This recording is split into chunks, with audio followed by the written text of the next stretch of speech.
सबका स्वागत है डियर कॉमर्स भैया में। आज हम पढ़ने जा रहे हैं बिजनेस इन्वायरमेंट चैप्टर 3 क्लास 12 का बीएसटी का। ठीक है, ये चैप्टर वैसे बहुत इजी है और बहुत इंपॉर्टेंट चैप्टर भी है। इसका बहुत इजीली आपको समझ में आ जाएगा चैप्टर। ना समझ में आया तो मेरी वीडियो तो है ही, आप देख ही रहे हैं। चलिए लेट्स स्टार्ट। इसका पहला जो टॉपिक है मीनिंग ऑफ बिजनेस इन्वायरमेंट। अब मीनिंग ऑफ बिजनेस इन्वायरमेंट होता क्या है, यानी कि मतलब क्या है बिजनेस इन्वायरमेंट से। तो बिजनेस इन्वायरमेंट यानी जितने भी हमारे इंडिविजुअल या फिर इंस्टीट्यूशन जो फोर्सेस लगती है हमारे बिजनेस को, जो कंट्रोल करती है हमारे बिजनेस को, वही बोलते हैं बिजनेस इन्वायरमेंट। फॉर एग्जांपल जैसे कि गवर्नमेंट हो गई, वो रूल्स एंड पॉलिसी बनाती है, कंट्रोल कर रही है। कस्टमर्स हो गए, इन्वेस्टर्स हो गए आपके, वो सब क्या है, कंट्रोल करते हैं हमें, इफेक्ट करते हैं हमारे बिजनेस को। ठीक है, जितने आउटसाइडर्स हो गए वो सब जो कंट्रोल करते हैं। ठीक है, कोई इंडिविजुअल भी हो सकता है, इंडिविजुअल जैसे कस्टमर्स हो गए, इन्वेस्टर्स हो गए, कॉम्पिटिटर हो गया कोई। ठीक है, ये सब।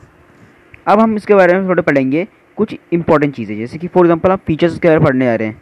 फीचर्स थोड़े ज़्यादा इंपॉर्टेंट है। फीचर्स के अंदर ही आपका मेन चैप्टर का स्टार्टिंग भी है। ठीक है, वैसे मेनली से हम डायमेंशन पढ़ेंगे और डायमेंशन की जो शुरुआत होगी आपकी वो इस फीचर से होगी। ठीक है, अब पहला हमारा क्या है, totally off external forces. Totally off external forces का मतलब क्या है, मतलब जितना एक्सटर्नल फोर्सेज होते हैं फार्म की तरफ से लगते हैं, एक्सटर्नल मतलब जो बाहरी फोर्सेज होते हैं, ठीक है, वो लगती हैं, उनको बोलते हैं हम। ठीक है, जो एग्रीगेटिव नेचर होता है, जैसे वो फॉर्म का जो नेचर हमारा उसको रिलेट करता है। ठीक है, उससे मतलब हमारा अगला है स्पेसिफिक एंड जनरल फोर्सेस। क्या होता है, जो सबसे इंपॉर्टेंट चीज़ है, स्पेसिफिक एंड जनरल फोर्सेस होता है क्या है इसमें basically. Specific and general forces का मतलब हमारा क्या है, स्पेसिफिक फोर्सेस क्या होती है, जनरल फोर्सेस क्या होती है। अब स्पेसिफिक फोर्सेस का हमसे कई बार ये कुछ मिलता है, इसे हमें ये नहीं पूछेगा डिफाइन करिए specific forces and general forces, या फिर इसके फीचर्स बताइए, कोई नहीं पूछेगा आपसे ये फीचर्स। इसका अंदर हमें सबसे पहले पूछेंगे स्पेसिफिक फीचर्स का नाम दे देंगे, क्या पता बोल देंगे कि इनमें से स्पेसिफिक फीचर्स कौन से हैं, बता दीजिए कौन सी स्पेसिफिक फोर्सेस हैं। या फिर ये बोलेगा कि name the right any 3 names of specific forces, ये बोल सकते हैं।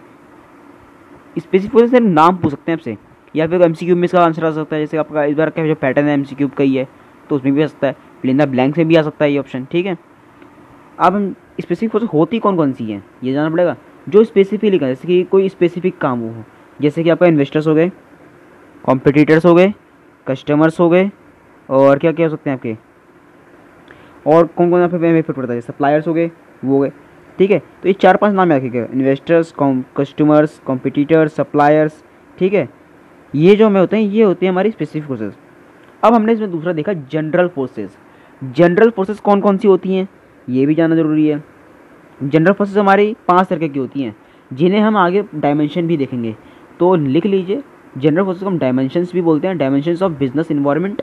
तो क्या है हमारी डायमेंशन बिजनेस इन्वायरमेंट यानी जनरल फोर्सेस क्या है हमारी, पहला है सोशल, दूसरा पॉलिटिकल, तीसरा है लीगल, चौथा टेक्नोलॉजिकल, और 5वां क्या है हमारा इकोनॉमिकल।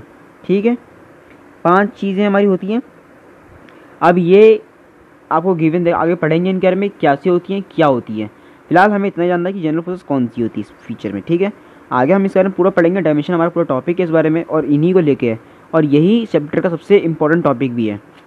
ठीक है, अब हमने देखा हुआ बिजनेस में dynamic in nature. Dynamic nature का मतलब ये नहीं तो बिजनेस बहुत बड़ा है। डायनेमिक नेचर का मतलब वो होता है जहाँ पे चेंजेस जल्दी नहीं आ पाती हैं, जहाँ पे बहुत सारी सडन चेंजेस होती हैं, तो वहाँ पे हमें क्या करता है, टेक्नोलॉजी इफेक्ट करती है। अब फॉर एग्जांपल अब किसी कोई कंपनी है टेक्नोलॉजी के ऊपर, फ़ोन के ऊपर है कोई कंपनी मान लीजिए, अब वहाँ पे मार्केट में कुछ नई टेक्नोलॉजी आ गई, आप प्लान कर रहे हो, आप प्रोडक्शन कर रहे हो, अब उतना प्रोडक्शन के टाइम पे ही आपके कोई नया टेक्नोलॉजी आ गया तो दिक्कत आएगी आपको।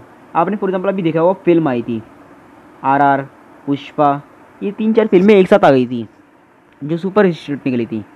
अब ये 3-4 फिल्म एक साथ आने का क्या रीज़न वो दिक्कत पड़ा, कि हर फिल्म के जो लोग होंगे वो डिवाइड होंगे। अब ये तो है कोई मिडिल क्लास फैमिली है, वो ऐसा तो है नहीं कि 4-5 फिल्में देख लेगी एक साथ ही, वो कोई एक ही फिल्म देख सकती है।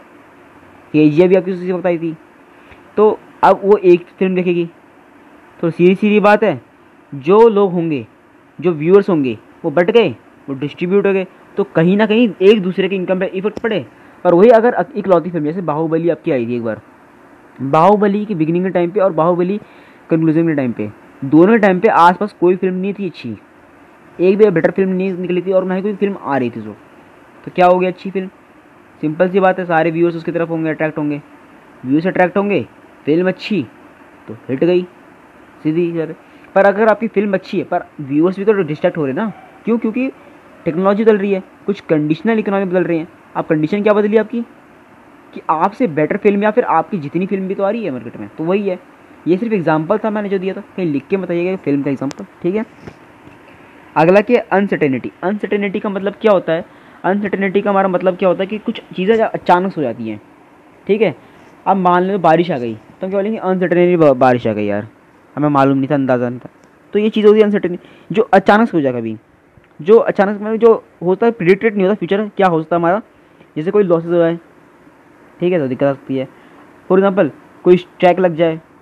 अब जैसे कोरोना आ गया था, किसी ने कोई एक्सपेक्टेशन तो किया नहीं था कि हाँ यार कोरोना ऐसी कोई महामारी बीमारी आ जाएगी और हमें इतना इफेक्ट करेगी, पर आ गई और हमें इतना इफेक्ट किया कि वो आप सबके सामने है ही नतीजा कि कितना लॉसेज हुआ सबको, आसपास के लोगों को। कई लोग सड़क पे आ गए, कई लोग की जॉब चली गई, ऐसे बहुत सारी चीज़ें हुई। अब हमने देखा इसमें अनसर्टेनिटी आ गई। अनसर्टेनिटी इसी तरह से बिजनेस इन्वायरमेंट में भी आई, है ना, कि लोगों की जॉब गई, प्रोडक्शन कम हुआ इसी वजह से, है ना। प्रोडक्शन कम क्यों हुआ? कि डिमांड कम थी, प्रोडक्शन कम हो गया, प्रोडक्शन कम हो गया तो भाई वर्कर की रिक्वायरमेंट कम हुई। अब वर्कर की रिक्वायरमेंट कम हुई तो लोगों की जॉब चली गई। सिंपल सी चीज़ थी, ठीक है। अगला क्या है? कॉम्प्लेक्सिटी। अब हमें मालूम है जो बिजनेस इन्वायरमेंट होता है वो डायनामिक इन नेचर होता है। डायनामिक इन नेचर होता है जहाँ पे जल्दी चीज़, तो वहाँ पे कॉम्प्लेक्सिटी भी ज़्यादा हो जाती है। कॉम्प्लेक्सिटी बहुत सारी चीज़ें आ जाती हैं। अब एक दो चीज़ तो होती ही नहीं है, काफ़ी सारी चीज़ें होती है, रिलेटिव करती है। तो डायनामिक इन्वायरमेंट में कॉम्प्लेक्सिटी का होना ये एक कॉमन सा फैक्टर है, ठीक है। आगे हम जानते हैं इसका रिलेटिविटी। रिलेटिविटी का मतलब क्या है? आप कोई प्रोडक्ट आपका, ठीक है, आप सेम प्रोडक्ट ऐसे आ रहे हैं, जैसे कि आपका फॉर एग्जाम्पल ले सकते हो कोको कोला है और पेप्सी है, सेम प्रोडक्ट है, दिक्कत करते हैं, ठीक है। अब कोई सेम प्रोडक्ट इंडिया दे रही है, वही सेम प्रोडक्ट कोई और कंट्री भी दे रहा है, जापान दे रहा है या फिर अमेरिका दे रहा है, तो मैटर कहाँ करता है? प्राइस में।